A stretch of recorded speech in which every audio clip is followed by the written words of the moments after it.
Welcome to the only daily podcast focusing on compliance news of the day. Each morning, start your day with a cup of coffee and Tom Fox, the voice of compliance, to hear about 4 of the top compliance, corruption, or leadership stories you will need to start your day.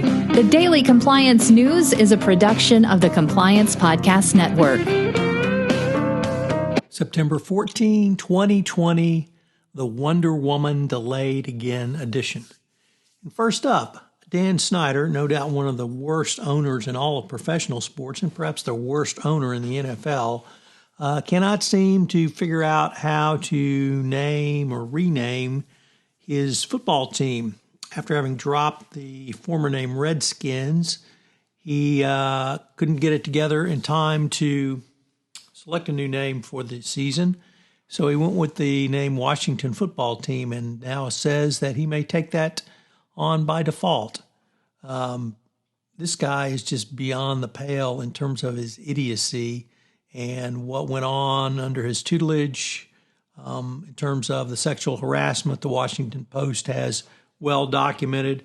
It was so bad the league had to take over the internal investigation that the company was undertaking because former employees were afraid that they wouldn't get a fair shake if they were talked to by the team's outside counsel. So Dan Snyder continues to be a buffoon, and the fans of the Washington football team pay for it. Next up, from the Wall Street Journal, Oracle wins the bid for TikTok. Amazingly enough, the only tech company which supports Donald Trump was awarded the winning bid for TikTok after Microsoft dropped out.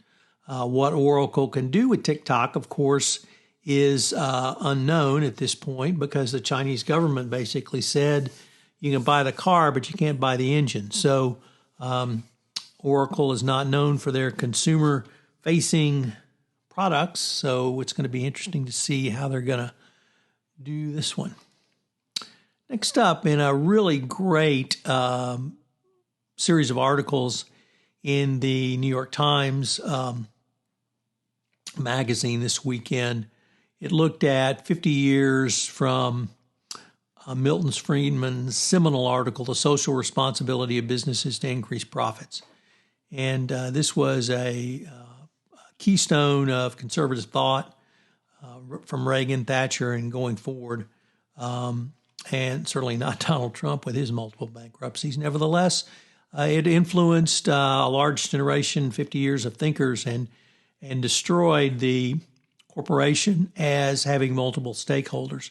And the Times revisited this in a very thoughtful way that I would encourage you to check out. The bottom line is greed is good except when it's bad, and although Milton Friedman may not have intended for greed to take over, Ivan Boesky certainly did, and we see the results continuing to this day in terms of income inequality and other destruction of communities and other stakeholders not included by Friedman.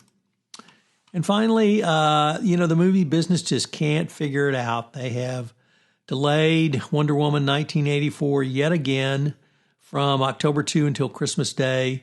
The movie business just doesn't understand their model is dead.